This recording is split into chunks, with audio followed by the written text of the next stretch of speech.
राहुल गांधी के भाषण का एक फैक्ट चेक आपके सामने करेंगे और आपको बताएंगे कि राहुल गांधी के भाषण का एक पूरा ब्लैक एंड व्हाइट विश्लेषण आज क्या हो सकता है। आज राहुल गांधी ने लोकसभा में नेता प्रतिपक्ष बनने के बाद अपना पहला भाषण दिया है, जिसमें मुख्य रूप से 10 बड़े मुद्दों का जिक्र था। इसमें असली हिंदू वर्सेस हिंसक हिंदू का मुद्दा उन्होंने उठाया, जो बहुत विवादों में घिर गया। महंगाई, मणिपुर और किसानों के एमएसपी का मुद्दा उठाया।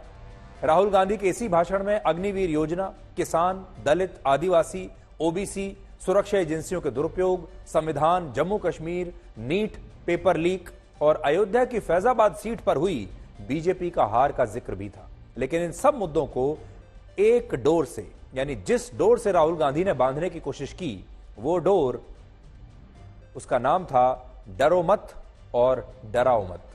तो ये थी डरो मत और डराओ मत की डोर। और अगर हम राहुल गांधी के इस भाषण का विश्लेषण करें तो उन्होंने सॉफ्ट हिंदुत्व का मुद्दा आज उठाया। और हमारे देश में जो 110 करोड़ लोग हिंदू धर्म को मानते हैं, उनमें से ज्यादातर लोग वो हैं जो सॉफ्ट हिंदुत्व की इसी विचारधारा से प्रेरित हैं। यानी उन्होंने ये 110 करोड़ हिंदुओं को आज प्रभावित करने की कोशिश की अपने इस भाषण से। फिर उन्होंने किसानों की बात की और हरियाणा और पंजाब जैसे राज्यों में बीजेपी के खिलाफ किसानों में पैदा हुए असंतोष को मुद्दा बनाने की कोशिश की। और ये इसलिए भी महत्वपूर्ण है क्योंकि हरियाणा में इसी साल विधानसभा के चुनाव होने वाले हैं, इसलिए उन्होंने किसानों का मुद्दा उठाया और खास तौर पर उनकी नजर थी हरियाणा पर और पंजाब पर। तो उनका फुटप्रिंट देख लीजिए, आज उनकी मंशा क्या थी।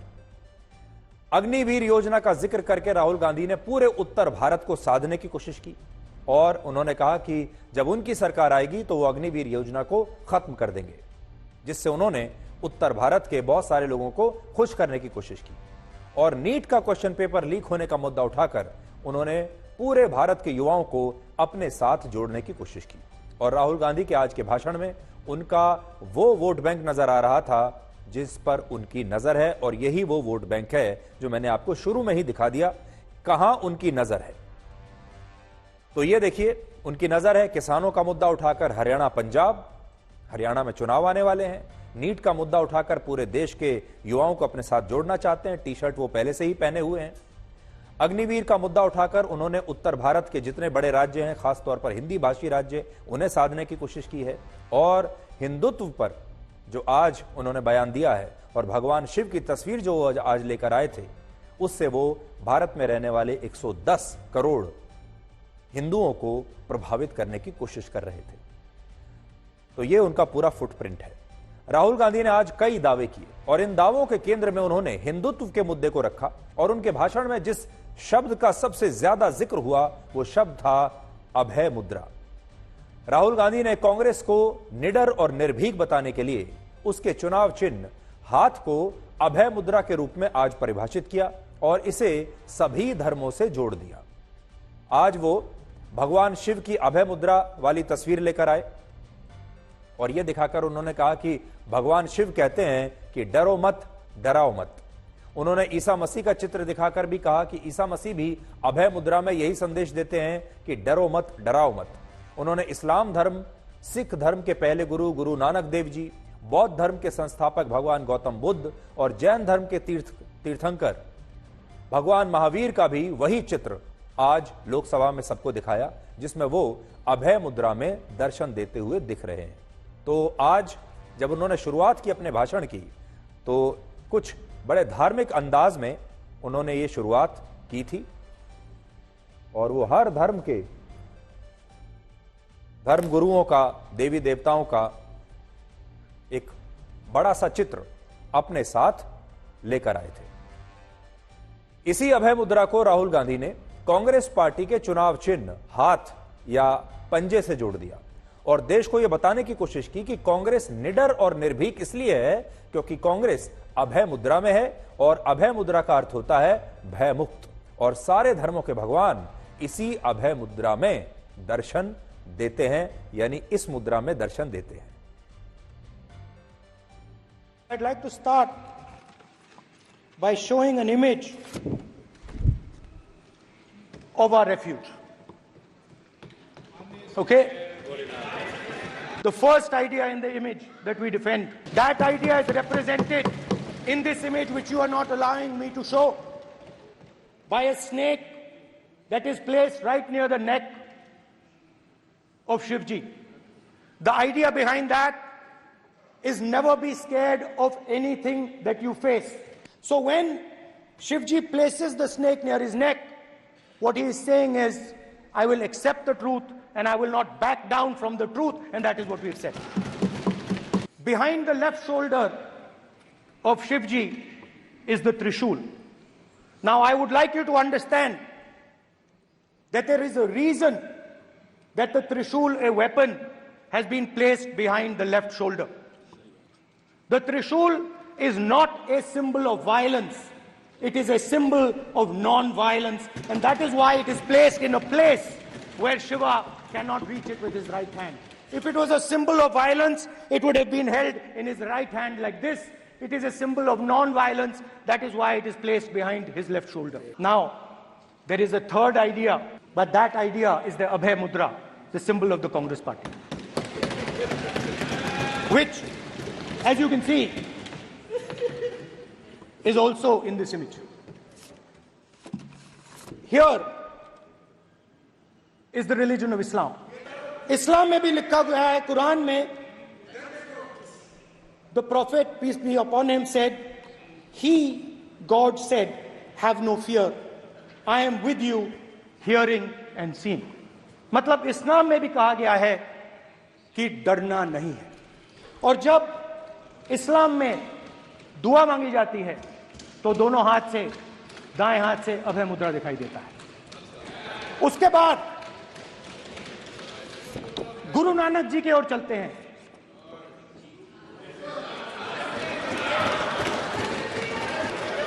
सर, गुरु नानक जी के चित्र में भी आपको अभय मुद्रा दिखाई देगा. गुरु नानक जी भी कहते हैं कि डरो मत, डराओ मत.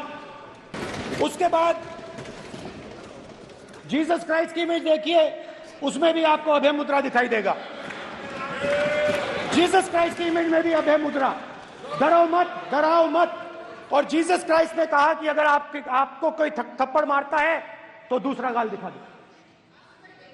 उसके बाद बुद्ध भगवान, अभय मुद्रा.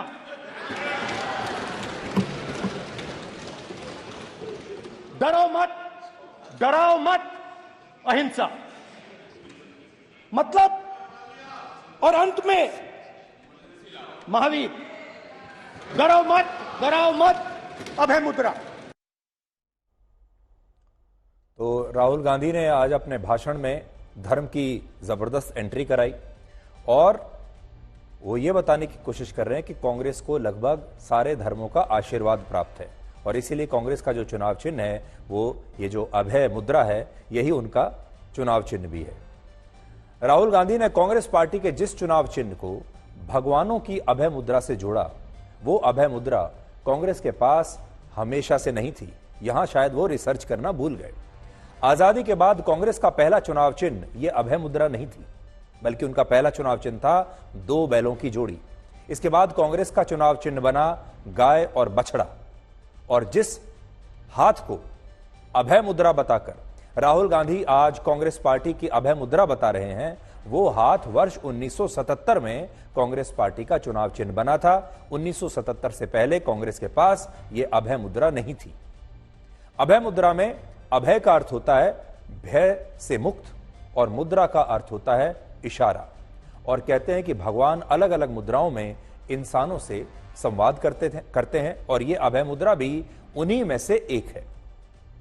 लेकिन जब राहुल गांधी कांग्रेस के चुनाव चिन्ह को इन अभय मुद्राओं से प्रेरित बताते हैं तो इसका मतलब यह होता है कि कांग्रेस पार्टी का हाथ देश को परमात्मा जैसा निर्भीक इशारा कर रहा है. और इसीलिए यह आज आपको तय करना है कि आप राहुल गांधी की इस बात से सहमत हैं कि कांग्रेस पार्टी का हाथ भगवान की अभय मुद्राओं जैसा है या आप इससे असहमत हैं. और मैं तो आज ये भी कहूंगा कि देश में जो अलग अलग धर्मों के धर्म गुरु हैं उन्हें भी अपनी अपनी राय और अपनी टिप्पणी इस बात पर जरूर करनी चाहिए जो राहुल गांधी ने इस अभय मुद्रा को कांग्रेस पार्टी के चुनाव चिन्ह से जोड़ दिया है. इस पर अलग अलग धर्म गुरुओं की क्या राय है, उनकी राय लेना भी जरूरी है.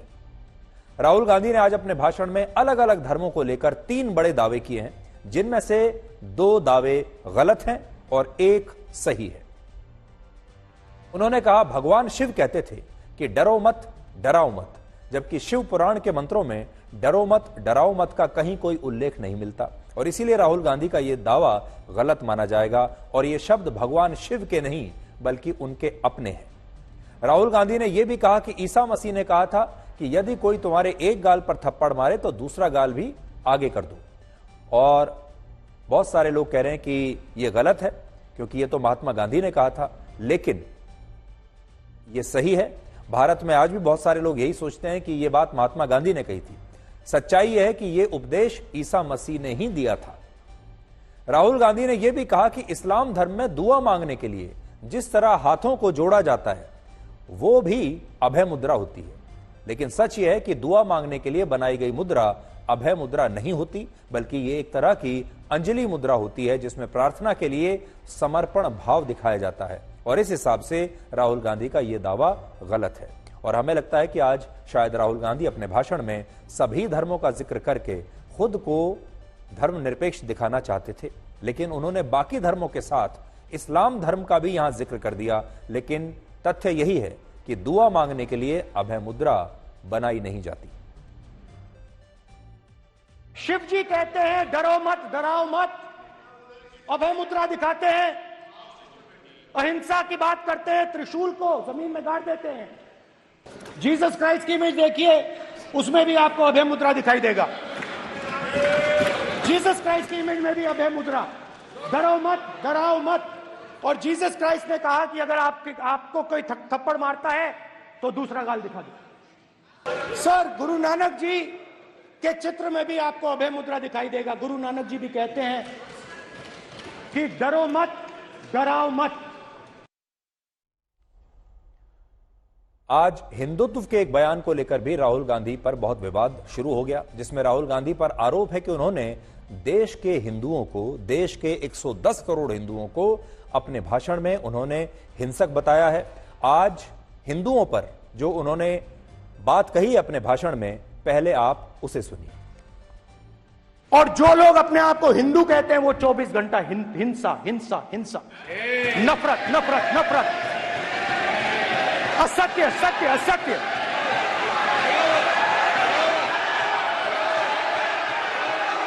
आप हिंदू हो ही नहीं।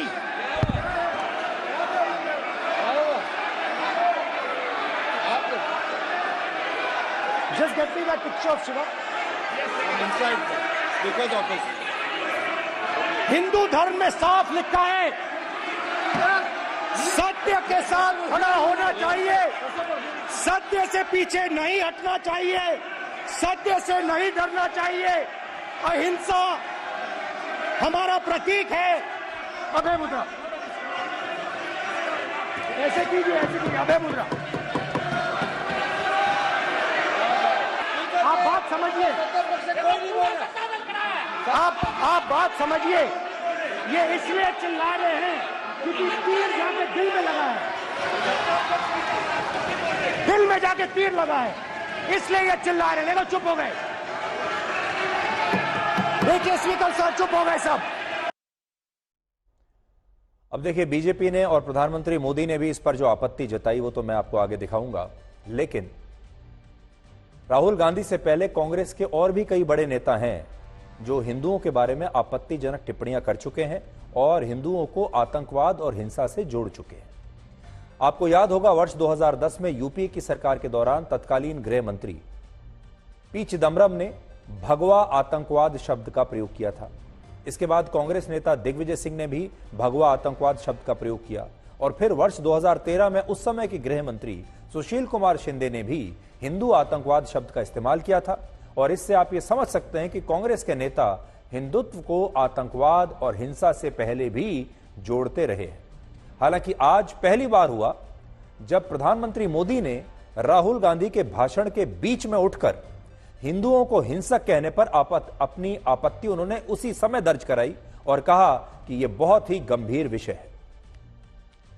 ये विषय बहुत गंभीर है।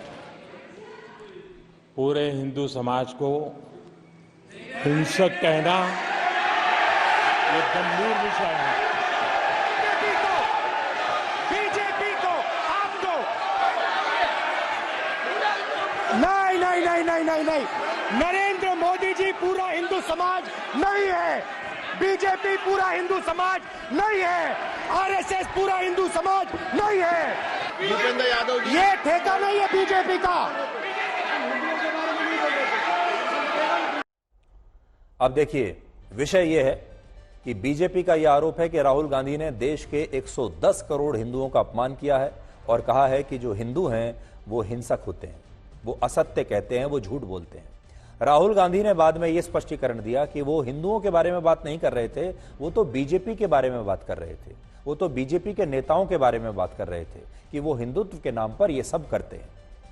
राहुल गांधी ने आज असली हिंदू वर्सेस हिंसक हिंदू का मुद्दा शायद दो कारणों से उठाया है, जिसमें पहला कारण यह हो सकता है कि वो चुनावों के बाद अब देश के लोगों को यह बताना चाहते हैं कि वो भी हिंदू हैं। देखिए, पूरे चुनाव प्रचार के दौरान वो अल्पसंख्यकों की बात करते रहे क्योंकि तब उन्हें वोट चाहिए थे, और जैसे ही चुनाव समाप्त हुए, नतीजे आ गए, अब उन्हें वापस हिंदू बनने की याद आई और इसीलिए आज वो भगवान शिव की तस्वीर लेकर लोकसभा में पहुंचे और अपने हाथ में उन्होंने भगवान शिव की तस्वीर भी दिखाई। लेकिन उनका हिंदुत्व बीजेपी से अलग है और इस तरह वो खुद को देश के उन हिंदुओं के साथ लाकर खड़ा करना चाहते हैं जो सॉफ्ट हिंदुत्व और उदारवादी यानी लिबरल हिंदुत्व की विचारधारा को मानते हैं। तो राहुल गांधी इस बात को समझ गए हैं कि इस देश में ऐसे हिंदू भी हैं जो बीजेपी को वोट नहीं देते, ऐसे हिंदू भी हैं जो लिबरल हैं, ऐसे हिंदू भी हैं जो अपने आप को सबसे बड़ा धर्मनिरपेक्ष समझते हैं।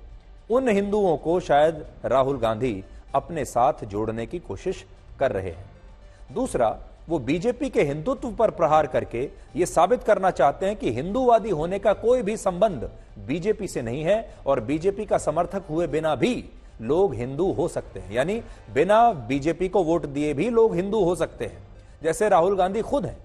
और इससे यह पता चलता है कि राहुल गांधी आज अपने भाषण से बीजेपी के हिंदू वोटर में एक दरार पैदा करने की कोशिश कर रहे थे, जिस पर गृह मंत्री अमित शाह ने भी आपत्ति जताई और स्पीकर ओम बिरला ने भी कहा कि राहुल गांधी जिस तरह से देवी देवताओं और भगवानों के चित्र सदन में दिखाकर भाषण दे रहे हैं, ये बात सही नहीं है, इस पर आपत्ति जताई। माननीय अध्यक्ष जी, शोर शराबा कर इतने बड़े वाकया को छिपाया नहीं जा सकता। विपक्ष के नेताजी ने कैटेगोरिकली कहा है कि जो अपने आप को हिंदू कहते हैं वो हिंसा करते हैं।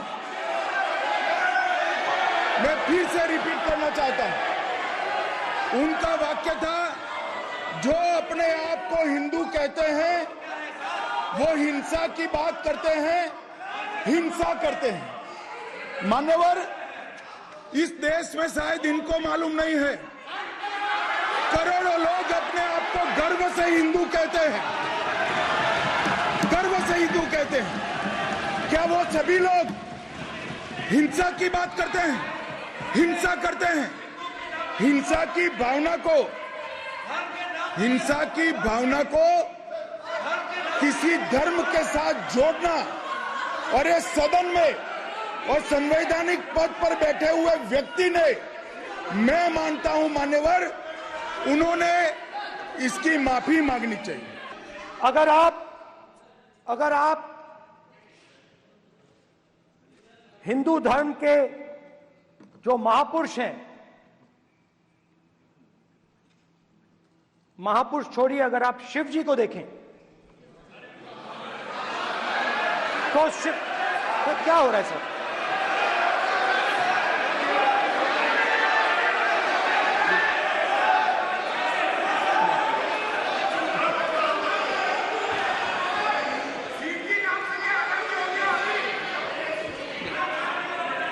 अगर आप शिव जी को देखें तो उनकी इमेज से आपको पता लगता है कि हिंदू डर नहीं फैला सकता, हिंदू हिंसा नहीं फैला सकता, हिंदू नफरत नहीं फैला सकता,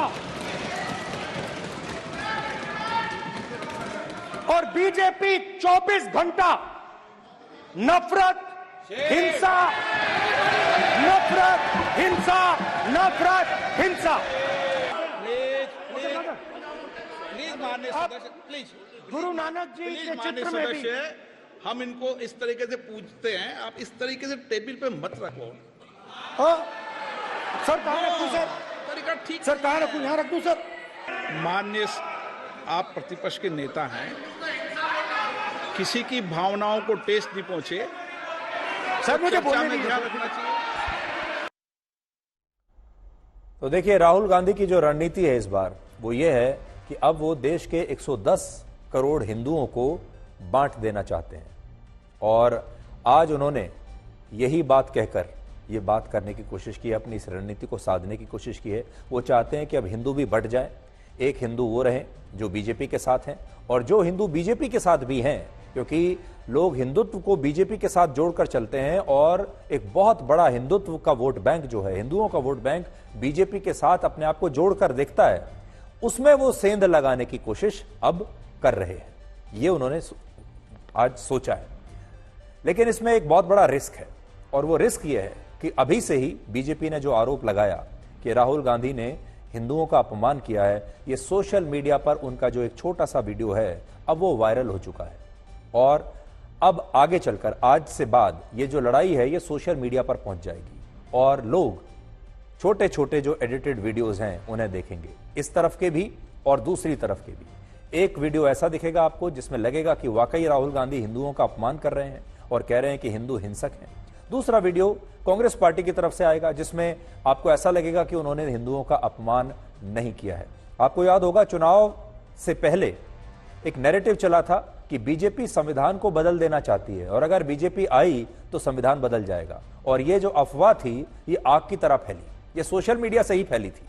और सोशल मीडिया पर कई बार क्या होता है कि जो वीडियो ज्यादा वायरल हो जाता है उसके बाद फिर उसे कोई रोक नहीं सकता, और संविधान को लेकर ऐसी कोई बात भी नहीं थी।